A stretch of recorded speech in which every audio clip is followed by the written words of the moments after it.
తెలుసుకుందాం. అది సూత్రం.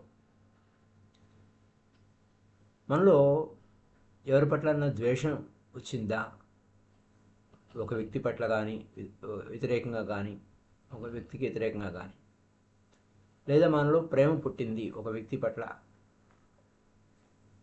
ఎవరో పట్ల, ఎవరి మీద ప్రేమ పుట్టింది. ప్రేమ అయితే ఏం జరుగుతుంది?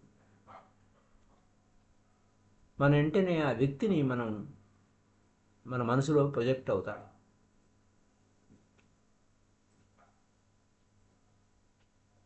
నేను నా పట్ల, ఇఫ్ యూ ఫీల్, అంటే మీరు కనుక నా పట్ల ద్వేషం ఫీల్ అయితే మిమ్మల్ని మీరు పూర్తిగా మర్చిపోతారు. అప్పుడేమవుతుంది? నేను మాత్రమే కేంద్ర బిందువు అవుతాను.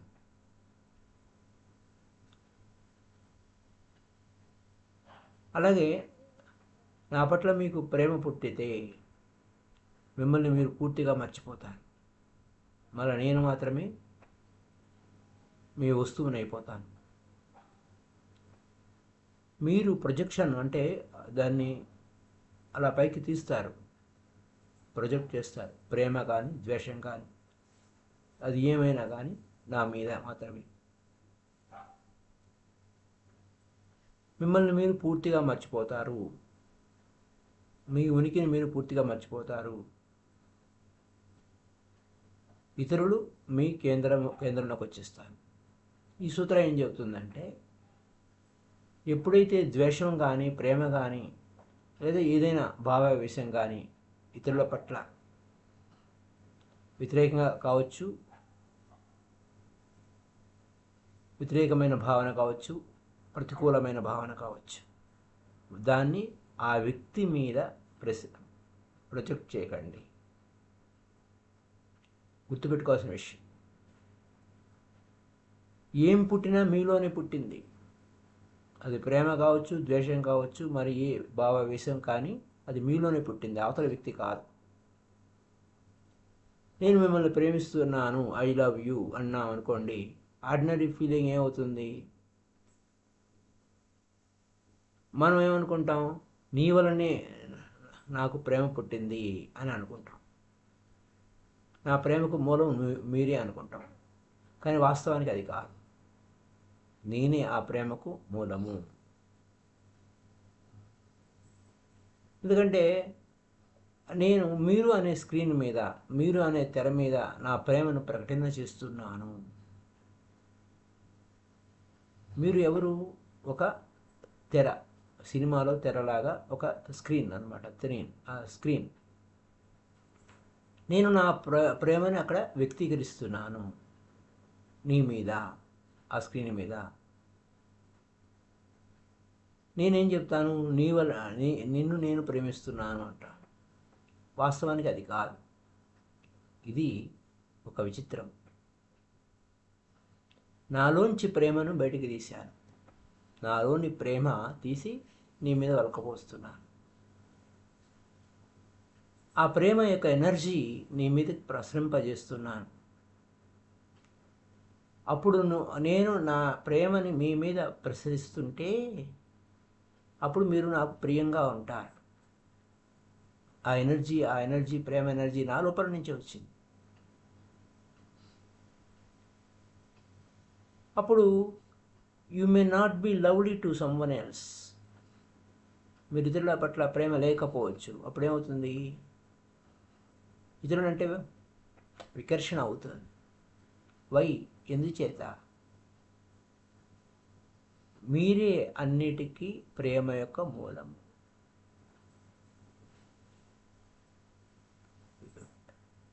If you are the source of love, then everyone feel loving toward you. మీరే ఆ ప్రేమ స్వరూపమైతే, మీరే ప్రేమ స్వరూపమైతే ప్రతి ఒక్కరూ ప్రియంగానే కనపడతారు.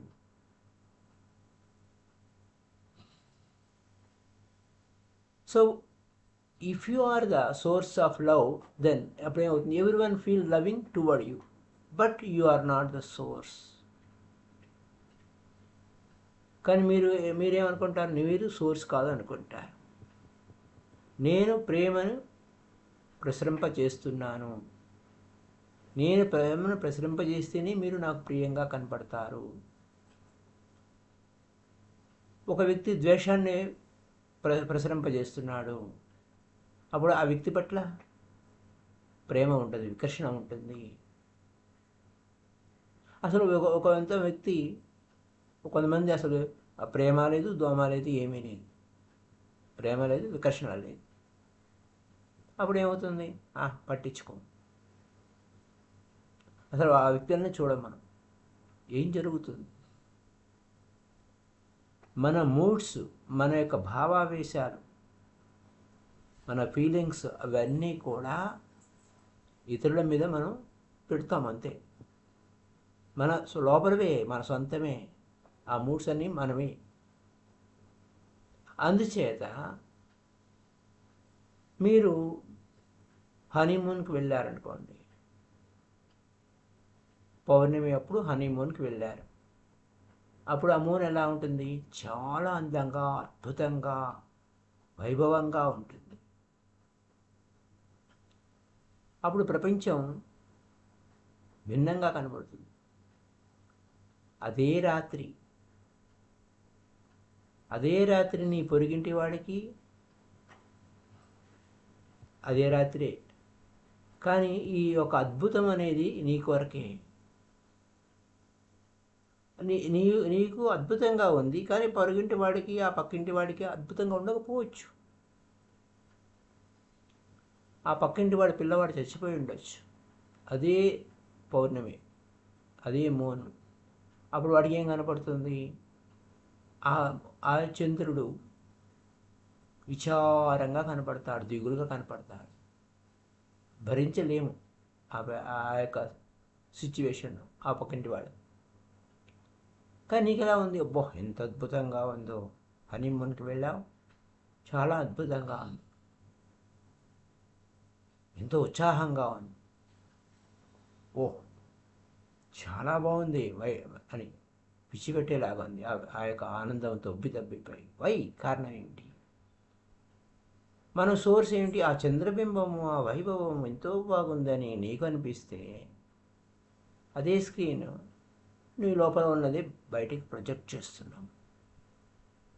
నీ అంతా నువ్వు ప్రొజెక్ట్ చేస్తున్నావు. సూత్రం ఏం చెబుతుందంటే, మూడు మనకు ఇతరుల పట్ల అనుకూలంగా కానీ ప్రతికూలంగా కానీ ఉంటే అది నీ లోపల నుంచి పుట్టింది.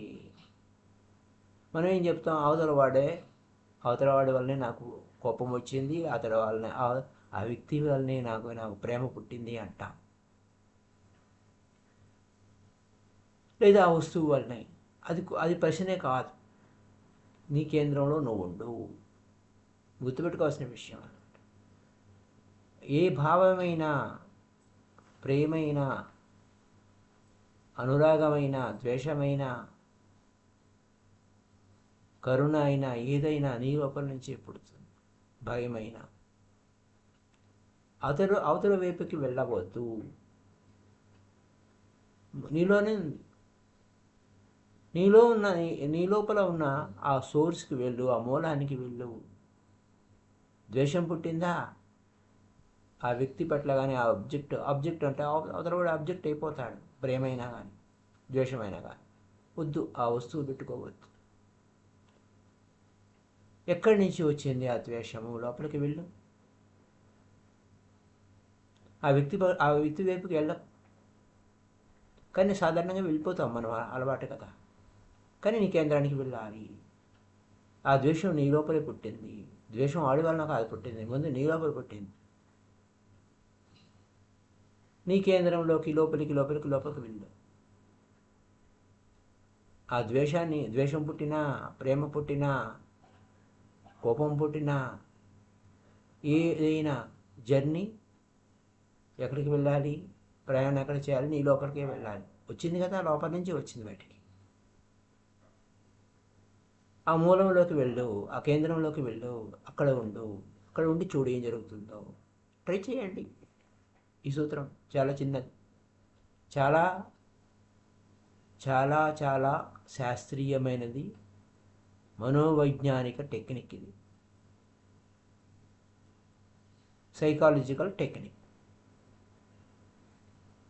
ఎవరో మిమ్మల్ని అవమానం చేశారు, వెంటనే కోపంతో బద్దలైపోతారు. మీరు కోపం పొంగి వచ్చేస్తుంది,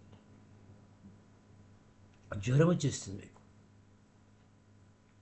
వెంటనే ఆ కోపాన్ని అవతల వ్యక్తి మీద, ఎవరైతే మిమ్మల్ని అవమానపరిచారో వారి మీద వ్యక్తీకరిస్తారు, ఆ వైపుకు ప్రవహిస్తారు.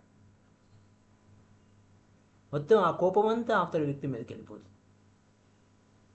అతను నేను మిమ్మల్ని ఏం చేయలేదు, అఫ్కోర్స్ ఇన్సల్ట్ చేసి ఉండొచ్చు, అంతకు మించి ఏం చేశాడు? అతన్ని జస్ట్ మిమ్మల్ని గుచ్చాడు.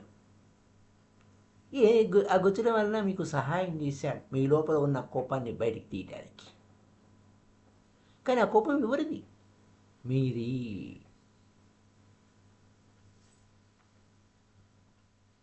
ఆ వ్యక్తి బుద్ధుడి దగ్గరికి వెళ్ళాడు, అవమానం చేశాడు అనుకోండి.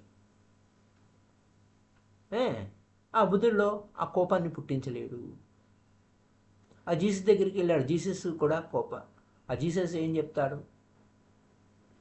అయినా వచ్చావా, ఈ చెంప మీద కొట్టు అంటాడు. బౌద్ధ ధర్ముడికి వెళ్ళాడు, ఆయన అవమానం చేశాడు. అప్పుడు ఆ బౌద్ధ ధర్ముడు ఏ విధంగా ప్రవర్తిస్తాడు? పక్క నవ్వుతాడు. ఇంకా అవతల వ్యక్తులు వస్తువులు గారు నీకు కావాలి. ఏదైనా నీ మీద ఆధారపడి ఉంది, ఇతరులు వస్తువులు కాదు. కోపమైనా తాపమైనా ఏదైనా కానీ మొత్తం అంతా నీదే, మూలము నీవే. ఏమిలా వాళ్ళు ఆ మూలం మీద ఒక్క దెబ్బ వేశారు, చూశారు ఏమిటి, కుండ ఓటిదా గట్టిదా అనేది టచ్ చేసినట్టుగా జస్ట్ అలా టచ్ చేశారు అంతే. Emotional buttons. అక్కడ ఏ కోపం లేదు నీ లోపల. వాళ్ళు ఆ బటన్ టచ్ చేసినా బయటికి రాదు, ఎందుకంటే లోపల లేదు అక్కడ. అదే బుద్ధుడిని మీరు టచ్ చేసేయండి, హిట్ చేయండి, ఆయన కరుణ చూపిస్తాడు. ఎందుకంటే లోపల ఉన్నది కరుణతో నిండిపోయాడు ఆ బుద్ధుడు. ఆయనలోంచి ఆ కోపం వెలికి రాదు, ఎందుకంటే ఆ కోపం లేదు అక్కడ ఆయన దగ్గర. ఎండిపోయిన బావిలోకి చేద వేస్తే, ఓ బకెట్ వేసి బయటికి నీళ్లు తాగాలని చూసామనుకోండి, ఏమీ రాదు. నీటితో నిండిపోయిన బావిలోకి మీరు బకెట్ వేసి బయటికి లాగితే నీళ్ళు వస్తాయి పైకి. ఆ బకెట్ ఏం సహాయం చేసింది? ఆ లోపల ఉన్న నీటితో నిండినటువంటి ఆ బావిలో, ఆ నీళ్లు ఉన్న బావిలో ఆ బకెట్ వేసి బయటికి లాగితే సహాయం చేసింది నీళ్లు బయటికి రావడానికి. ఎవరు అవమానించారు మిమ్మల్ని? బకెట్ వేశారు అంతే, బయటికి లాగారు. మీ లోపల ఉన్న కోపాన్ని బయటికి తీశారు, ద్వేషాన్ని బయటికి తీశారు. ఆ అగ్ని మీ లోపల ఉంది, దాన్ని బయటికి తీశారు. గుర్తుపెట్టుకోవాల్సిన విషయం, మీరే అన్నిటికీ మూలం, పక్కవాళ్ళు కారణం కాదు. కోపానికి పక్కవాడు కారణం కాదు, అగ్ని మీ లోపల ఉంది. ద్వేషానికి, కోపానికి, ఏ భావావేశానికైనా మూలం మీ లోపలనే ఉంది. అంచేత ఈ టెక్నిక్ గుర్తుపెట్టుకోవాల్సింది ఏంటంటే, ఏదైనా మీ లోపల నుంచే బయటికి ప్రొజెక్ట్ చేస్తున్నారు. You are the source. అన్నిటికీ, సర్వం, అన్నిటికీ మీరే మూలం. అది ఆ మూడు వ్యతిరేకంగా కావచ్చు, అనుకూలంగా కావచ్చు, వెంటనే ఇమీడియట్గా సోర్స్ లోపలికి వెళ్ళిన ఆయన బయటికి పోవద్దు. ఎక్కడి నుంచి వచ్చింది ద్వేషం? ఎక్కడి నుంచి వచ్చింది కోపం? నీ కేంద్రంలోనూ ఉండు, బయటికి రాక. బయట ఆబ్జెక్ట్ అనుకుంటున్నావు, అది కాదు నాయన, సబ్జెక్ట్ నీ లోపలే ఉంది.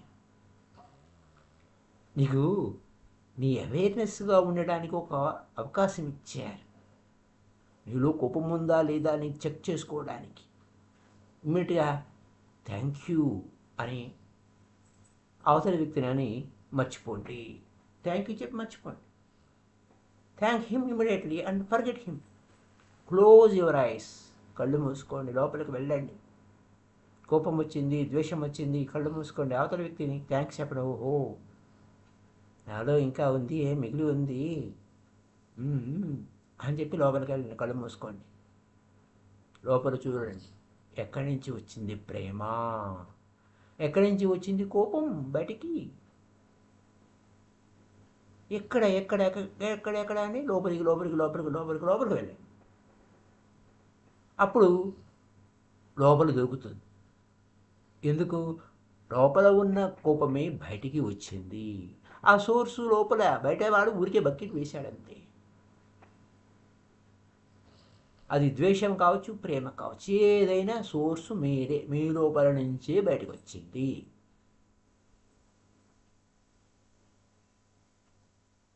అది చాలా ఈజీగా ఉంటుంది.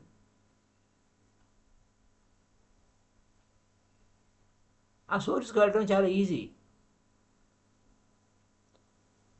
ఎందుకంటే at that moment you are angry. మీరు కోపంతో ఉన్నారు, మీరు ప్రేమతో ఉన్నారు, మీరు ద్వేషంతో ఉన్నారు, వేడిగా ఉన్నారు. కానీ ఈజీగా లోపలికి వెళ్ళచ్చు. వేడి ఆ వైరు ఏడిగా ఉంది, దాన్ని పట్టుకుని లోపలికి పో. ఆ వేడిగా ఉంది, ఆ లోపలికి వెళ్ళు. అయితే అక్కడికి వెళ్తే, లోపలికి వెళ్తే ఏమవుతుంది? కూల్ పాయింట్ లోపల ఉంది. అప్పటిదాకా వేడిగా ఉన్నది, మీరు లోపలికి వెళ్ళంగానే కూల్ అయిపోయింది. ఆ కూల్ పాయింట్లోకి వచ్చేసారు. Different dimension, different world. అప్పుడు ప్రపంచ దృష్టి కోణం, దృక్కును బట్టి దృశ్యం ఉంటుంది కదా, దృశ్యం మారిపోతుంది. కోపాన్ని వాడుకో, ద్వేషాన్ని వాడుకో, ప్రేమని వాడుకో. లోపలికి కోపాన్ని ఇతరుల మీద కాదనైనా ప్రదర్శించేది, నీ మీద నీకు కోపం ప్రదర్శించడం కాదు. ఆ కోపం ఎందుకు పుట్టిందని లోపలికి వెళ్ళు. ప్రేమ ఎందుకు పుట్టిందో లోపలికి వెళ్ళు. ద్వేషాన్ని ఎందుకు పుట్టిందో లోపలికి వెళ్ళు. లోపలికి వెళ్ళు. మనం ఏం చేస్తాం? ఇతరుల మీదకి వాడతాం. అలా కాదు, నీ లోపలికి వెళ్ళు అంటున్నాడు. ఎందుకంటే మన ఫ్రస్ట్రేషన్ అయిపోతుంది. ఎందుకంటే ప్రొజెక్ట్ చేసాం బయటికి. అదే ఆ సినిమా తెర. మామూలుగా పూర్వం కొంతమంది ఉంటారు, మిర్రర్ టెక్నిక్ చెప్తారు. ఇతరులు అద్దాలు అయినా అంటారు, అద్దంలో మన బొమ్మే కనబడుతుంది అని అంటారు. ఇక్కడ ఏంటి? అవతలి వ్యక్తి ఒక స్క్రీన్, వాడి మీద మనం ప్రదర్శిస్తాం.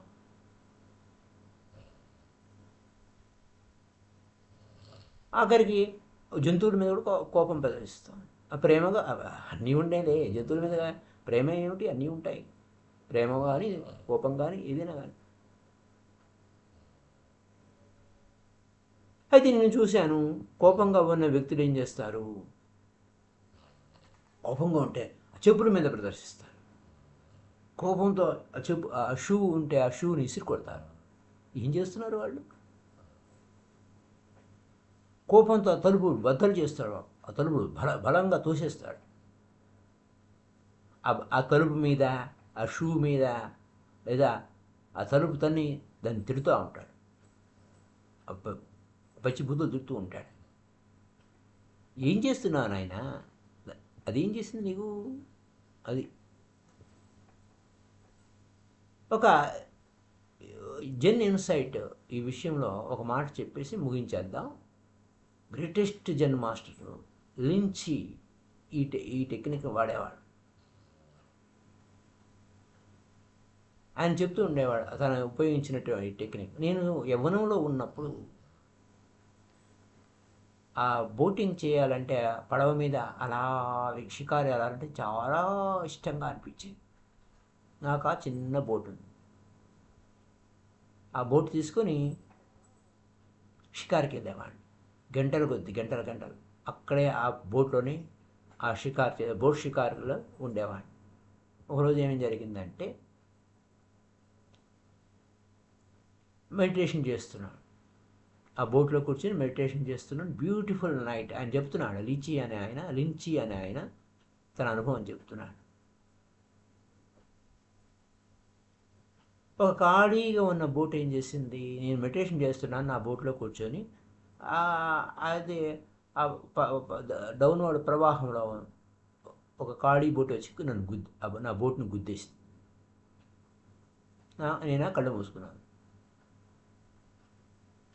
ఎవరో బోట్ వేసుకొని వచ్చిన్నారు, లేదా నా బోట్లో ఎవరో వచ్చేసారు, లేదా వేరే ఇంకో బోట్ వేసుకొని వచ్చి గుద్దారు. కోపం వచ్చేసింది. కళ్ళు తెరిచాను. ఎవరు అని ఆ వ్యక్తిని చూద్దామని కోపంతో చూస్తే ఏమైంది, అక్కడ ఖాళీ బోట్ వచ్చింది, ఆ ప్రవాహంలో కొట్టుకొచ్చింది, నా వైపుకి వచ్చింది. అది అలా వస్తూ వస్తూ వస్తూ పైనుంచి వస్తూ వస్తూ నా వైపు వచ్చింది. నన్ను నేను కూర్చున్న బోట్ని గుద్దింది. చూస్తే ఆ బోట్లో ఎవరు లేరు. కళ్ళు తెరిచి చూస్తే కోపం వచ్చింది. ఇంకెక్కడ పోను నేను, ఎవరు లేడు అక్కడ. ఆ కోపంతో వాడిని తిట్టేద్దాం అని అనుకుంటే ఆ కోపాన్ని బదిలించడానికి ఎవరు లేడు. ఆ బోటు ఖాళీగా ఉంది, ఆ పడవ ఖాళీగా ఉంది.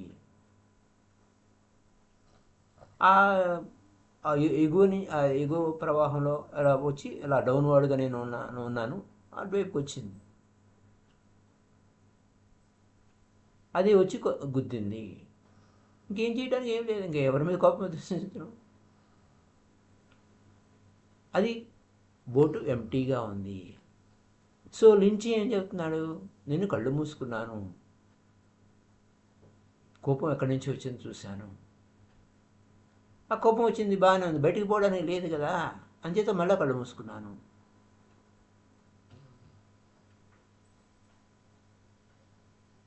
మళ్ళా ఎక్కడి నుంచి ఆ ప్రవాహం ప్రవహించిందో ఆ యొక్క కోపం వైపుకి వెళ్ళాను.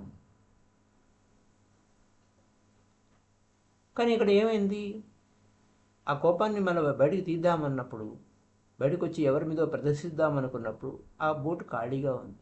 అలాగే నా లోపలికి వెళ్ళాను, నేను కూడా ఖాళీగా ఉన్నాను.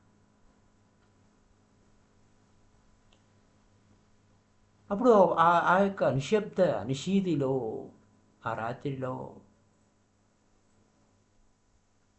ఆ గురువు ఎవరయ్యారు, ఆ మాస్టర్ ఎవరయ్యారు, ఆ ఖాళీ బోటే మా మాస్టర్ అయ్యాడు. ఇప్పుడు ఎవరైనా వచ్చి నన్ను అవమానించినా నేను నవ్వేస్తాను. ఎందుకంటే నా లోపల కూడా ఖాళీ బోటే ఉంది. అంటే ఖాళీగా ఎవరు లేని ఆ యొక్క శూన్యమే ఉంది. అంచేత నా కళ్ళు మూసుకొని నా లోపలికి నేను వెళ్తాను. ఇది అద్భుతంగా పనిచేస్తుంది. ఈ టెక్నిక్ని వాడండి, చాలా చాలా చాలా అద్భుతంగా పనిచేస్తుంది. Thank you very much. రేపటి ఎపిసోడ్లో మనం తెలుసుకోబోయే అంశం ఈ ప్రశ్న మీదే ఉంటుంది. ఇప్పుడు చెప్పుకున్న ఈ సూత్రం మీదే. ఏంటండి మీరు